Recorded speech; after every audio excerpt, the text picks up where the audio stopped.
Sir, जिस तरह से आज अम्बेडकर जयंती है, काफ़ी उत्सव के साथ भी मनाई जाती हैं और जिस तरह से संविधान की अगर हम शपथ कर लेते हैं, संविधान को हम खूब मानते हैं, तो इस पे आज के दिन के लिए आप क्या कहना चाहेंगे?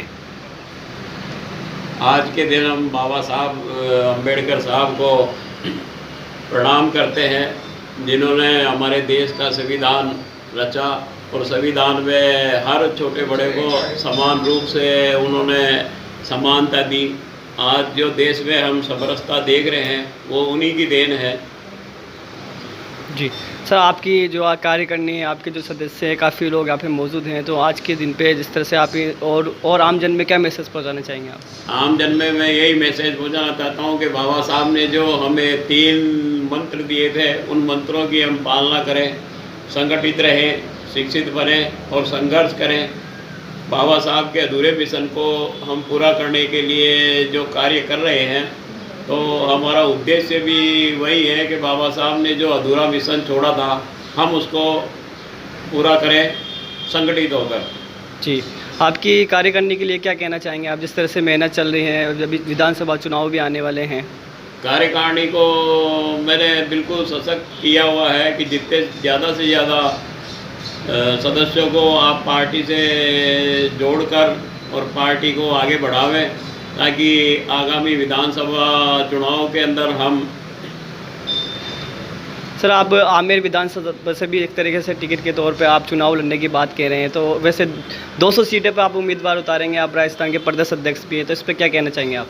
200 सीटों पे हम पूरी तैयारी करेंगे और हर तरह से जो है हम बाबा साहब के और भी जो संगठन हैं उनके साथ मिलकर हम चुनाव लड़ेंगे।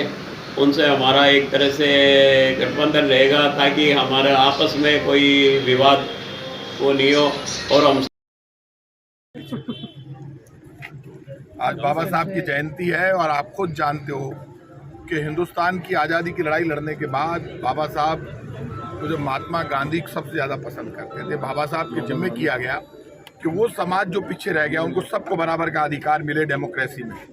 इसीलिए हर वर्ग को बराबर का अधिकार देने के लिए बाबा साहब पे भरोसा करके उनको जो संविधान बनाने की जिम्मेदारी दी गई, इतना बढ़िया संविधान बनाया कि आज बाबा साहब अमर हो गए। बाबा साहब इतिहास में हमेशा अमर रहेंगे। बाबा साहब ने जो संविधान बनाया वो भारत को एक ताकत देता है, जिसमें ना धर्म है, ना जाति है, ना कोई टकराव है, सिर्फ तिरंगा का सम्मान है। बाबा साहब ने तब भी कहा था, जाति और धर्म के आधार पर देश को नहीं बांटा जा सकता।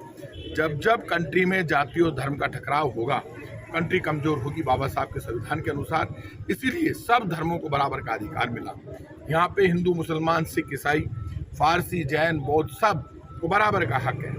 और बाबा साहब के संविधान में साफ लिखा हुआ है, कांग्रेस हो, बीजेपी हो, सपा हो, बसपा हो, कम्युनिस्ट हो, कोई पार्टी हो, पार्टियों से बड़ा देश है और पार्टियों को धर्म के आधार पर राजनीति करने का हक नहीं है। पार्टियों का सबसे बड़ा धर्म है देश धर्म, और देश धर्म है तिरंगा। जहाँ देश होगा वहाँ उसके बाद पार्टियां होगी। जब देश होगा तो पार्टियां सब फिर लड़ती रहे, कोई दिक्कत नहीं। ये सोच बाबा साहब की थी, उसी सोच पर आज देश आगे बढ़ा। सर, कहीं ना कहीं आप बोलते हैं लोकतंत्र की हत्या कर दी जाती है, ऐसे मामले में आप? नहीं, लोकतंत्र की हत्या तो कोई नहीं कर पाएगा। मैं तो कम बोलता हूँ, ये चीज नहीं बोलता। ये बीजेपी और कांग्रेस का देश नहीं है, सिर्फ अकेले 2 पार्टी ये चाहे कि हम आपस में बांट कर देख लेंगे। ये देश सबका है ना। हम कांग्रेस वालों को गलतफहमी होनी चाहिए।